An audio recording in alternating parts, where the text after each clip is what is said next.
banished by the Galactic Council, humanity forged an empire of its own. Commander Vex Aura Tool of the Galactic Council security fleet stared at the holographic projection of the small blue planet. Such an insignificant speck in the vast cosmos, yet somehow the source of the Council's greatest headache in 7 millennia.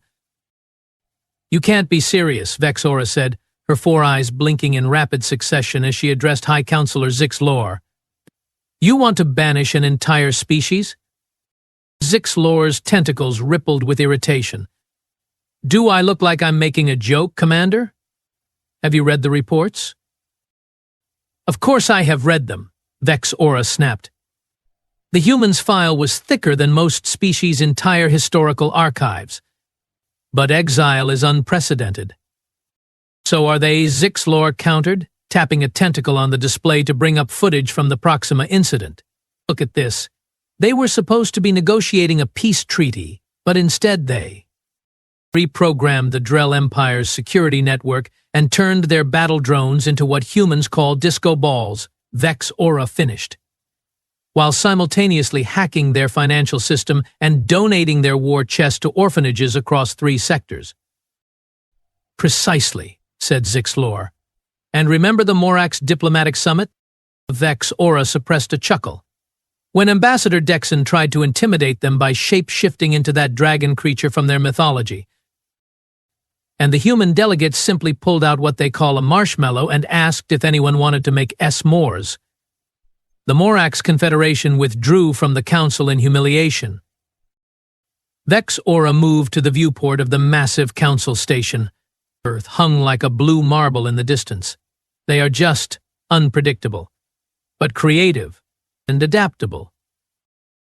"They are dangerous," Zix Lor insisted. "Their planet experienced more technological advancement in the last century than most species achieve in a millennium.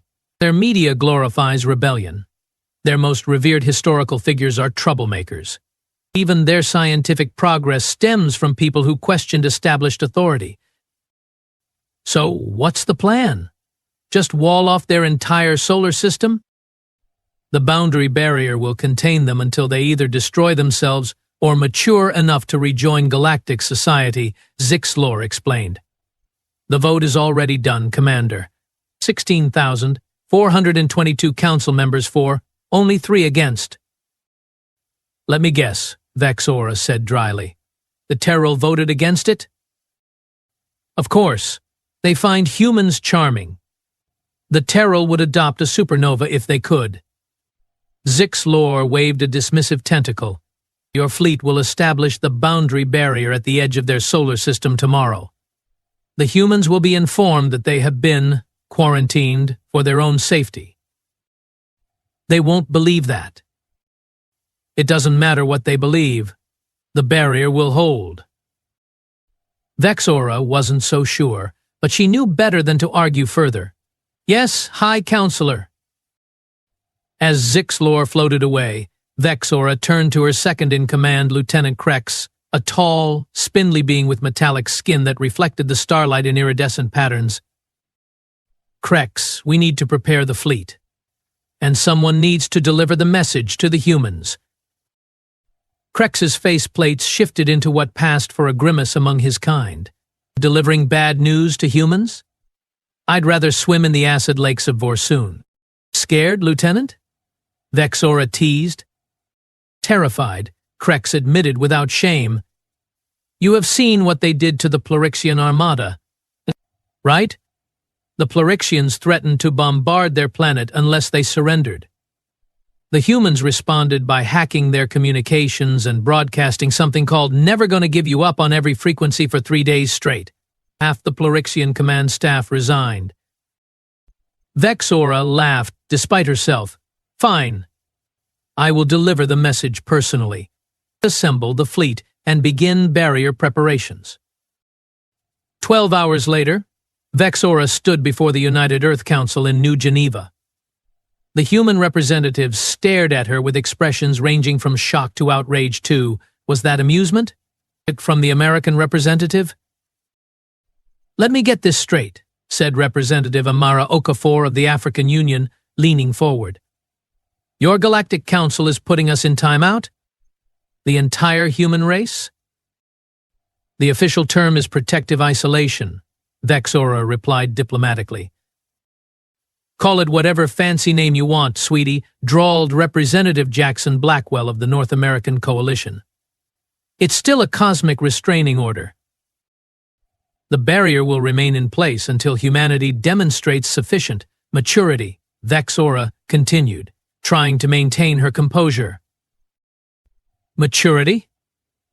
Representative Lina Zhang of the Asian Confederation stood up, her voice sharp. We have eliminated poverty on our planet, developed clean energy, cured most diseases, and established colonies on Mars and Europa. Meanwhile, your precious council still can't agree on standardized docking procedures after 8,000 years. Vexora's skin flushed azure with embarrassment. The human had a point. The docking protocol debate was entering its fourth millennium with no resolution in sight. The decision is final, she said firmly. The barrier goes up tomorrow. It will allow communication but prevent physical passage in either direction. And if we try to break through? Asked Representative Karam Nasser of the Middle Eastern Alliance, his voice dangerously quiet. The barrier is powered by 13 quasars harnessed through dimensional folding, Vexora stated. It cannot be breached with your current technology. The room fell silent. Then, to Vexora's surprise, Representative Blackwell started laughing. Oh, honey, he said, wiping a tear from his eye.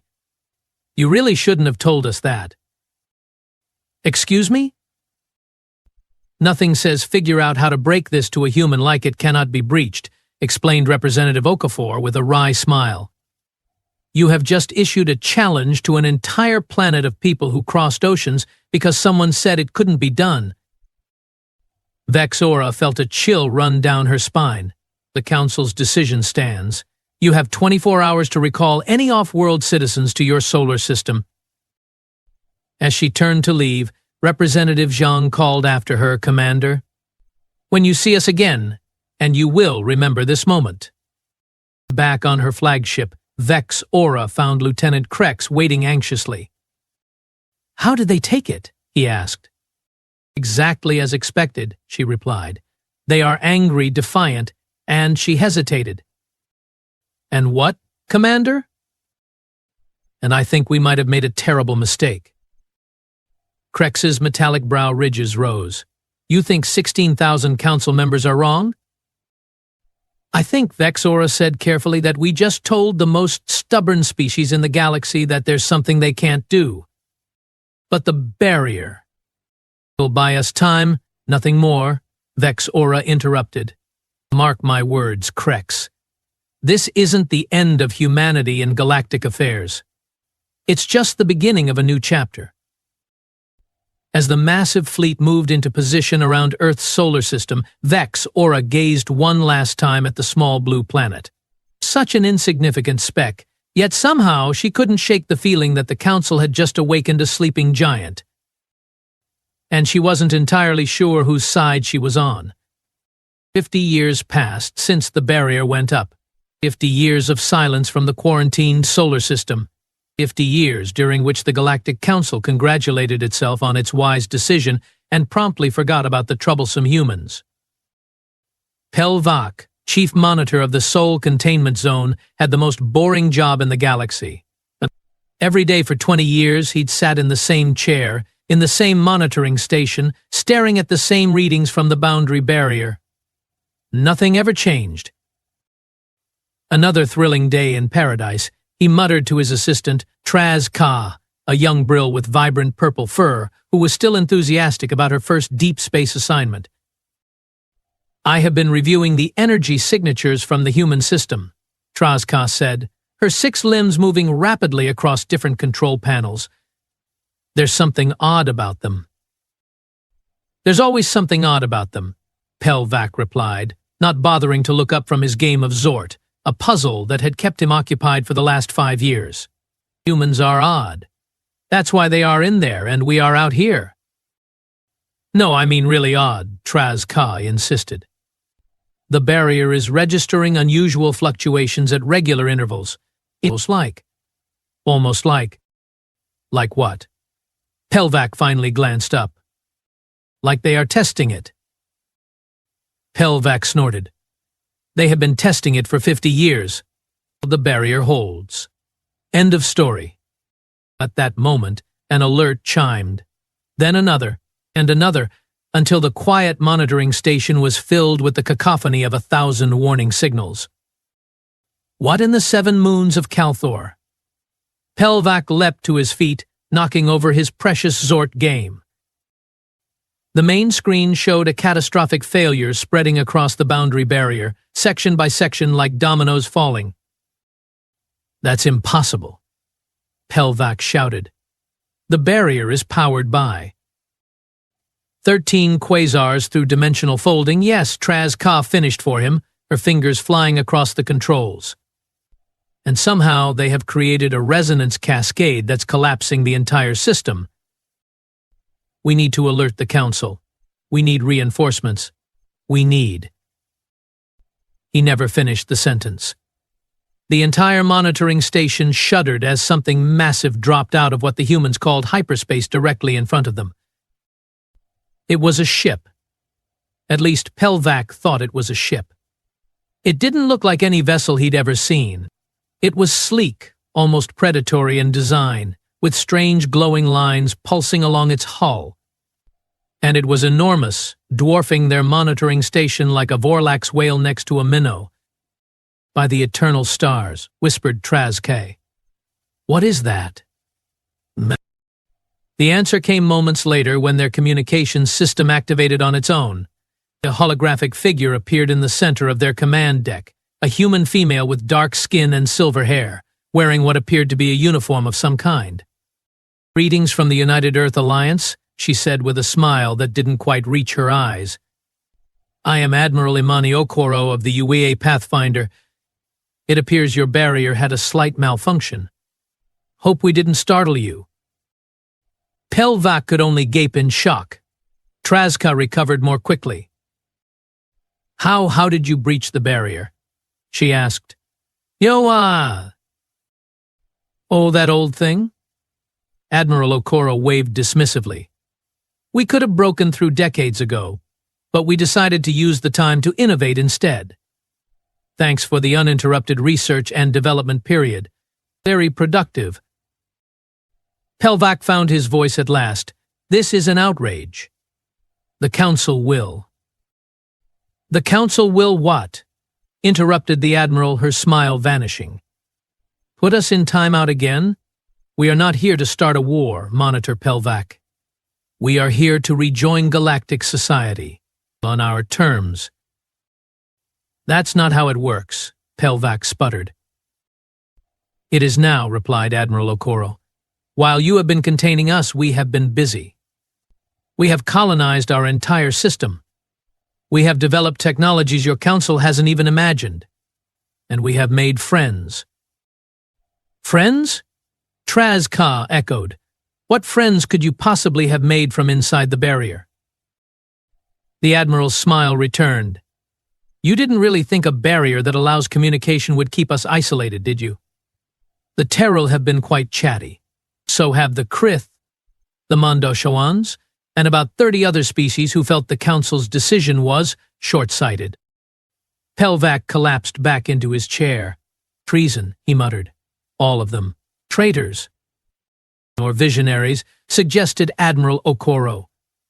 Depends on your perspective. Now, we will be heading to Galactic Central to present our case for readmission and to introduce some of our technological innovations to the broader community. We'd be honored if you'd accompany us. You mean as prisoners? Pelvac said bitterly. The Admiral laughed. Passengers, Monitor. We are not barbarians, though I can't promise the Council will be as understanding when they learn you let us escape. That thought had already occurred to Pelvac. Failure was not treated kindly in Council space. Fine, he said, rising with what dignity he could muster. But I warn you, human. The Council will not be pleased. Oh, I'm counting on it. Admiral Okoro replied with a wink. Trazka, is it? Would you prefer to stay here or join us? I have heard the Brill have a natural aptitude for hyperspace mathematics. Our science officer would love to compare notes. Trazka's ears perked up, despite herself. You know about Brill mathematics? We have had 50 years to study every species in the galaxy. Your people's multi-dimensional calculus is particularly impressive. Trazka glanced at Pelvac, then back at the Admiral. I would be interested in seeing your ship. Traitor, hissed Pelvac. Explorer, Trazka corrected him. Isn't that what we are supposed to be? The journey to Galactic Central took a fraction of the time it should have. The UAA Pathfinder moved through space in ways that defied conventional physics, slipping between dimensional layers like a fish through water. On the bridge, Pelvac watched in reluctant fascination as the human crew operated with seamless efficiency. Some weren't even fully human anymore, with cybernetic enhancements or subtle genetic modifications. They called themselves augmented, and they interfaced with the ship's systems in ways that seemed almost mystical. Your chief engineer, Pelvac said to Admiral Okoro, pointing to a human with glowing circuitry visible beneath his skin. What happened to him? Nothing happened to Naveen, the Admiral replied. But he chose that path. Neural interfacing allows him to feel the ship's systems as extensions of his own body. Your species has changed, Pelvac observed. We have evolved, she corrected. Not all of us choose augmentation. Some remain fully organic, others embrace synthetic enhancements. The choice is individual, as it should be. And you? He asked. Are you enhanced? Admiral Okoro's eyes glimmered with amusement. In my line of work, it's better not to answer that question directly. As they approached Galactic Central, the massive space station that served as the Council's headquarters, Pelvac expected alarms, defensive maneuvers, perhaps even weapons fire. Instead, they were greeted by a welcoming committee. What in the void? He whispered as they docked alongside ships bearing the markings of the Terrell, the Krith, and dozens of other Council species. Admiral Okoro smiled that enigmatic smile again. Like I said, we made friends. The galaxy is changing, Monitor Pelvac. The question is, will the Council change with it, or be left behind? As they disembarked, a familiar figure waited in the docking bay, Commander Vexora Tool, now with gray streaks in her fur and the insignia of a Grand Admiral on her uniform. Commander Vexora, Admiral Okoro greeted her warmly. Or should I say, Grand Admiral? Imani Okoro, Vexora replied with a nod. You were only a cadet when we last met. You remember me? I made it a point to remember every human I encountered, Vexora said. I suspected we'd meet again someday. Pelvac looked between them in confusion. You know each other? Grand Admiral, this human has violated the boundary barrier. They all have. A barrier that should never have been erected, Vexora said firmly. The Council is about to learn that lesson the hard way. And as they walked towards the Council chambers, Pelvac had the distinct feeling that the galaxy would never be the same again. The Grand Council chamber was a marvel of galactic architecture. A vast dome of transparent alloy revealed the star-studded cosmos above, while thousands of delegates from across the galaxy sat in concentric rings, each tier representing different alliances, confederations, and empires. At the center stood the High Council podium, where the 9 most powerful members of galactic society determined the fate of worlds. Today, those 9 faces displayed varying degrees of shock, outrage, and disbelief as Admiral Imani Okoro stood before them, flanked by Grand Admiral Vexora and representatives from 30 different species. High Councilor Zixlor, now ancient even by his species standards, his tentacles gray and withered, sputtered with indignation. This is an abomination. Humans standing in the Council chamber. Guards. Arrest these escapees. The Council Guard, an elite force of the galaxy's finest warriors, didn't move. "They won't obey that order, Zixlor," said Vexora calmly. "They answer to me now." "Treason," shrieked Zixlor. "Mutiny. I will have you executed, Vexora." A new voice joined the conversation, smooth, melodious, and amused. "Oh, do shut up, Zixlor. You have been threatening to execute everyone who disagrees with you for 3 centuries. It's gotten rather tiresome."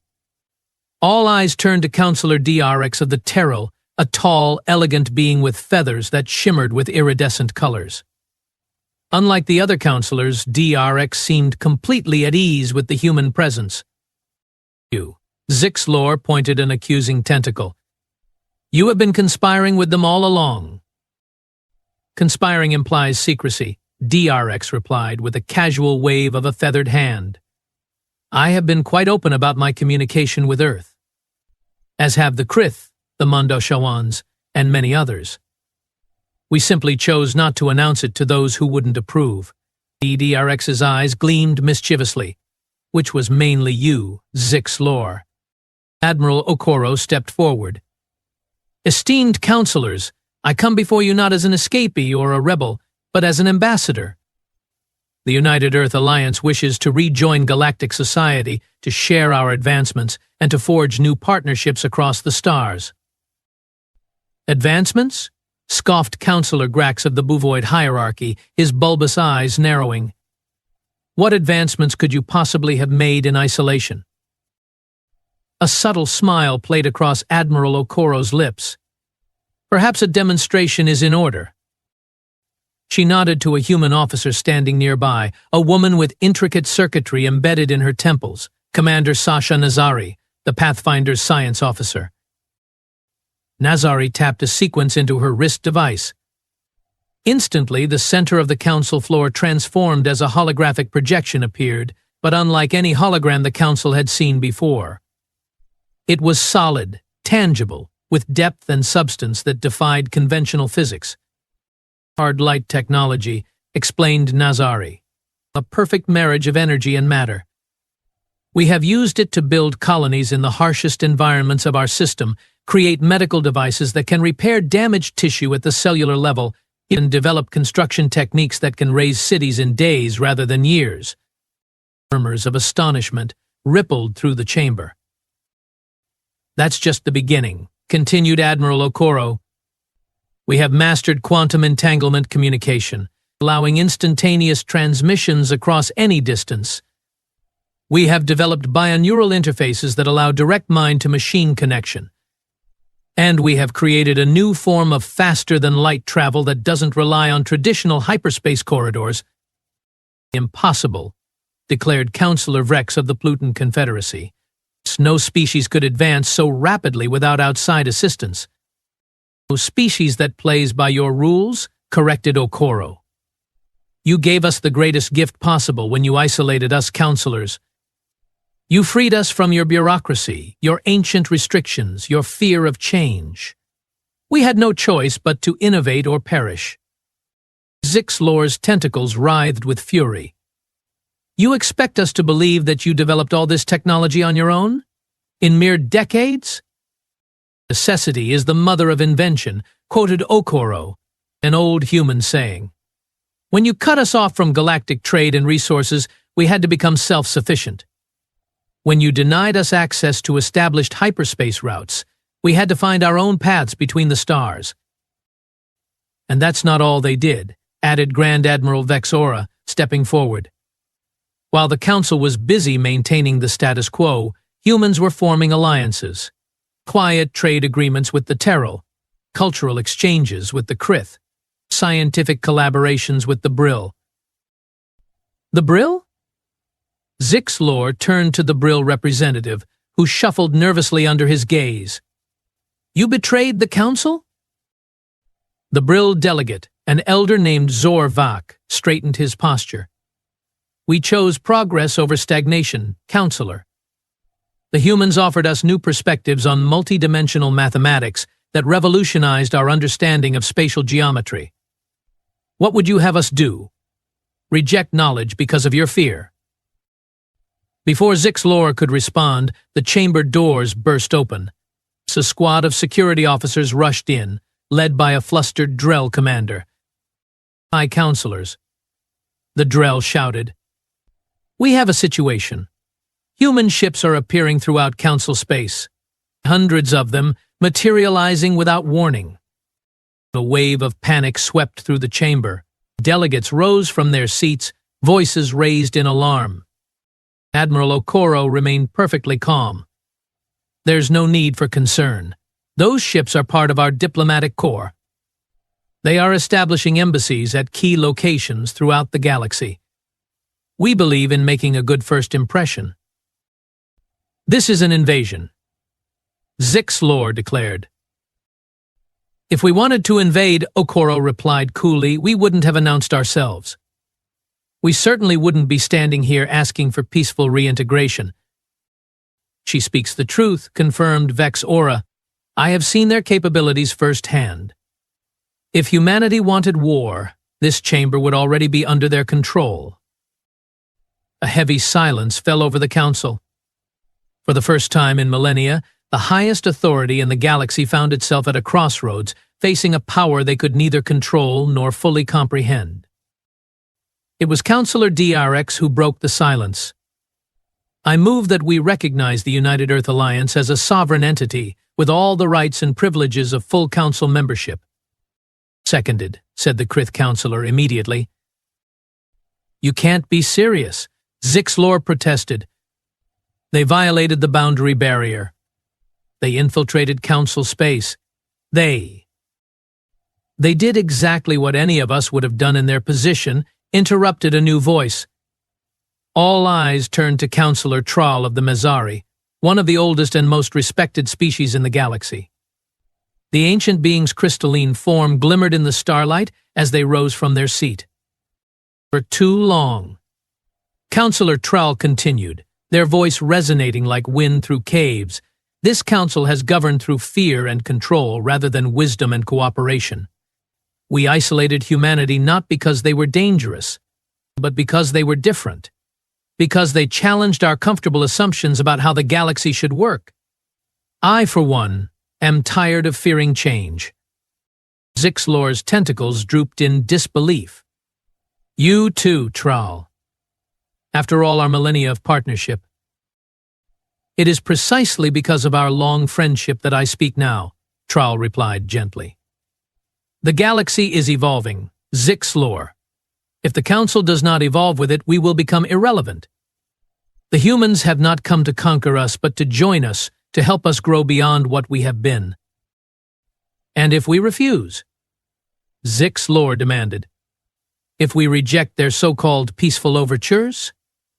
Admiral Okoro's expression remained serene, but her voice carried throughout the chamber with unmistakable strength. Then we will continue on our own path. We will trade with those who wish to trade with us. We will share knowledge with those who wish to learn. We will form alliances with those who recognize us as equals.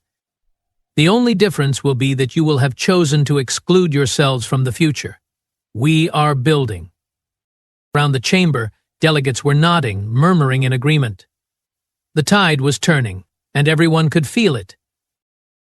Zixlor looked around desperately, seeking support that was rapidly evaporating. This is madness. They will change everything. That, said DRX with a smile, is precisely the point. The vote, when it came, was decisive. 16,422 council members for, only 3 against, a perfect inversion of the vote that had banished humanity 50 years earlier. As the session adjourned, Admiral Okoro approached Zixlor, who sat alone at the High Council podium, his tentacles limp with defeat. This isn't the end of galactic civilization, Counselor, she said gently. It's a new beginning.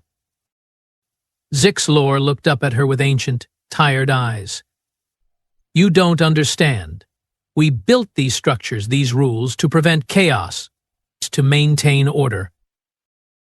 And in doing so, you nearly suffocated the very spirit of exploration and discovery that brought us all to the stars in the first place. Okoro replied. There's a middle path, counselor. Order without stagnation, progress without chaos. We'd like you to help us find it. Zixlor blinked in surprise. You want my help? Of course. We may be innovative, but we lack your experience, your perspective, your wisdom. The future we envision includes everyone, even those who once feared us. For the first time in centuries, Zixlor found himself speechless. As Admiral Okoro turned to leave, he called after her. Admiral, when you breached the barrier, how long could you have done that? Okoro paused, then answered with perfect honesty. We could have broken through after 15 years. But we decided to wait until we were ready to change the galaxy, not just rejoin it. As she walked away, Zixlor felt something he hadn't experienced in centuries. Uncertainty, yes, but also a flicker of something else. Something that felt remarkably like hope. 2 decades had passed since humanity's dramatic return to galactic society, and Juniel Kex, junior reporter for the Galactic Chronicle, was about to get the biggest story of his career. You want me to interview who? Juniel's 4 hands almost dropped his datapad in shock. Ambassador Mira Patel, repeated his editor Gran Thor, a grizzled Vantar with battle scars from his days covering the SETI uprising. The human who's orchestrating the Renaissance Initiative. Juniel's throat sacs inflated with anxiety. But she never gives interviews. She's turned down journalists from publications 1,000 times more prestigious than ours. Gran Thor's mandibles clicked in amusement. She specifically requested you, kid. Said she liked your piece on the cultural integration of Brill mathematics into mainstream education. But that was just a fluff piece. Apparently not to her. The interview is set for tomorrow at the Renaissance Center. Don't mess it up. The Renaissance Center was the most talked-about location in galactic society, a massive space station at the nexus of 7 hyperspace corridors, jointly developed by humans and a coalition of 30 different species. It served as part university, part research lab, part cultural exchange hub, and part diplomatic neutral ground. As Juniel's shuttle approached, he gasped at the sight. The station defied conventional design, its structure flowing like water frozen in time, with sections that seemed to phase in and out of different dimensional planes. Gardens bloomed in open-air sections where some impossible technology held atmosphere without visible barriers. Ships of all designs docked along its sprawling arms. After passing through security, staffed by a mix of organic beings and advanced synthetics, Juniel was escorted to a garden terrace overlooking a central atrium where beings from across the galaxy mingled freely. Scientists, diplomats, artists, and merchants from 100 worlds engaging in the chaotic dance of cultural exchange. It's something, isn't it? Said a voice behind him. Juniel turned to find a human woman watching him with warm brown eyes. She appeared middle-aged by human standards, with silver streaks in her dark hair and laugh lines around her eyes. She wore simple but elegant attire, a flowing tunic of deep blue with subtle geometric patterns that seemed to shift when viewed from different angles. Ambassador Patel, Juniel stammered, his throat sacs deflating in surprise. I didn't expect, I thought there would be aides or security or... Mira Patel laughed, a sound like musical chimes. 20 years ago, perhaps. But we have come a long way since the days when humans were seen as unpredictable barbarians who needed to be contained, don't you think? She gestured to 2 comfortable chairs overlooking the atrium. Shall we sit? I find these conversations go better with a good view. As they settled in, Juniel fumbled with his recording equipment. Ambassador Patel waited patiently, her expression amused but kind. So Juniel began, trying to sound professional. The Renaissance Initiative is celebrating its 10th anniversary. Many call it the most significant cultural and scientific exchange program in galactic history. What inspired its creation? Isolation, Patel answered simply. When the Council quarantined Earth, They thought they were protecting galactic society from our chaotic influence. What they really did was show us how dangerous isolation can be for any species. She gestured to the atrium below. Look there, see that group? Brill mathematicians working with Krith philosophers and human quantum physicists on a new theory of conscious observation. Or there, Drell engineers and Terrell biologists collaborating on living architecture. This is what happens when we tear down barriers instead of building them. But surely there were challenges, Junil pressed. Cultural misunderstandings, technological incompatibilities. Oh, countless, Patel agreed with a laugh. We still have a committee dedicated solely to preventing diplomatic incidents caused by human humor. Apparently, our concept of sarcasm doesn't translate well to species with hive minds. Junil found himself relaxing as the interview continued. Ambassador Patel spoke with refreshing candor about the Renaissance Initiative's successes and failures, the ongoing resistance from conservative factions within the Council, and the unexpected alliances that had formed in the wake of humanity's return. What about former High Counselor Zix Lor? Junil asked. Many were surprised when he joined the initiative's advisory board after stepping down from the Council. A smile played across Patel's face. Zix Lor is a perfect example of what we are trying to achieve. He spent centuries fearing change, only to discover that the right kind of change can reinvigorate rather than threaten. These days, he's one of our most valuable advisors on matters of governance and long-term planning. There's nothing quite like the perspective of someone who's lived for millennia. And what about the rumors of a new form of interstellar travel? Something beyond conventional hyperspace. Patel's eyes twinkled. You have been doing your research, Mr. Kex. Yes, the Fold Drive is more than rumor. It's a collaborative project between human physicists and Mezari dimensional theorists. The first commercial vessels are already being tested. Soon, when travel between any 2 points in the galaxy will take hours instead of weeks. That's revolutionary, Junil said, unable to hide his awe. That's the point, Patel replied. The Renaissance isn't just about sharing what we already know, it's about what we can discover together. And the augmentation technologies. There's been controversy about those. Patel nodded, her expression growing more serious. Biological and technological integration is perhaps our most contentious contribution. Some species embrace it, others find it disturbing. We respect that diversity of opinion. What works for humans may not be appropriate for all species, and we make no attempt to impose our values on others. Choice remains paramount. What about the opposition? Junil asked. There are still factions that consider humanity dangerous. Of course there are, Patel replied with a wry smile.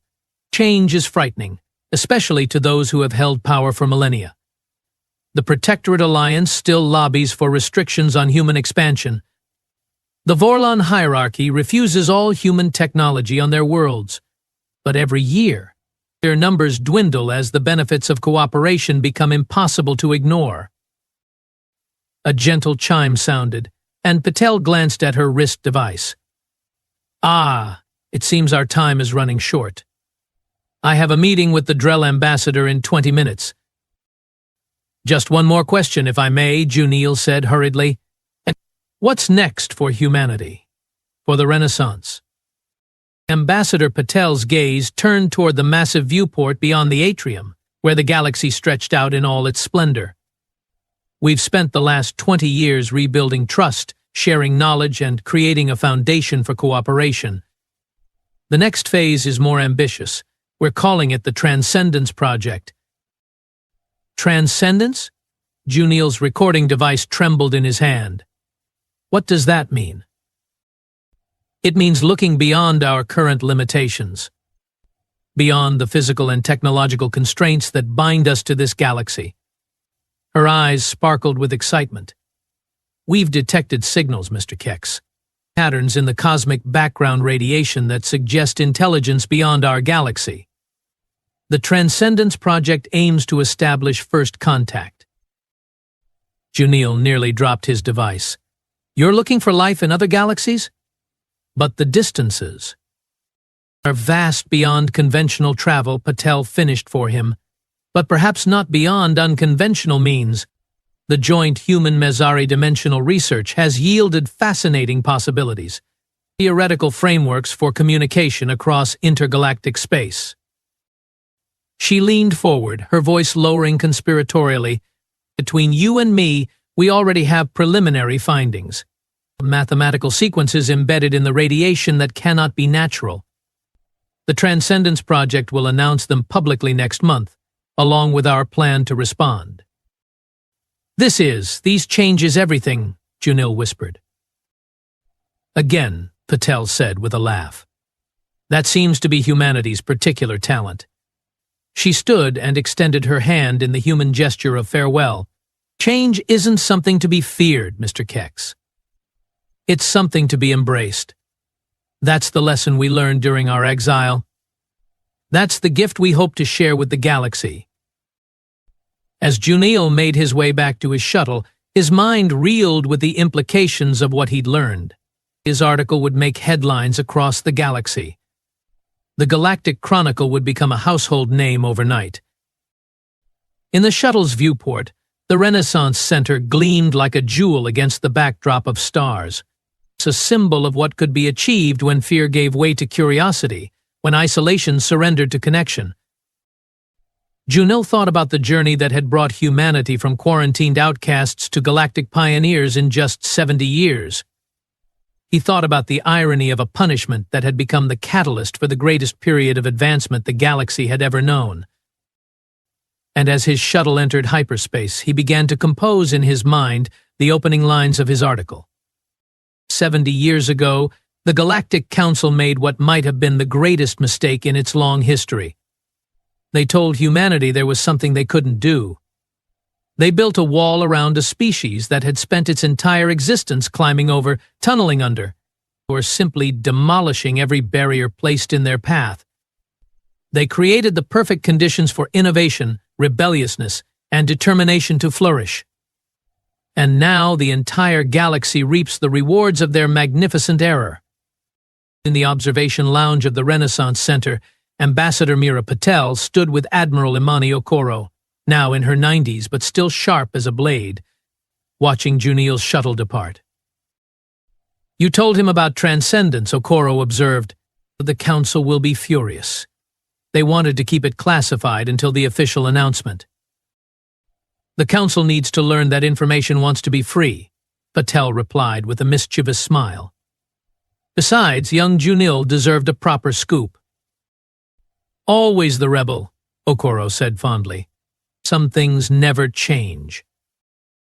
And some things change dramatically, Patel countered, gesturing to the bustling station around them. Did you ever imagine, back when the barrier went up, that we'd end up here? Admiral Okoro's weathered face broke into a smile. Honestly? Yes. The moment they told us we couldn't leave our solar system, I knew we'd not only break free but transform the galaxy in the process. It's what we do. It's who we are, Patel agreed. Together they watched the stars, the same stars that had once seemed so distant and unattainable, now highways for a civilization reborn through the most human of qualities, the absolute refusal to accept limitations imposed by others. The galaxy had tried to contain humanity. Instead, humanity had set the galaxy free,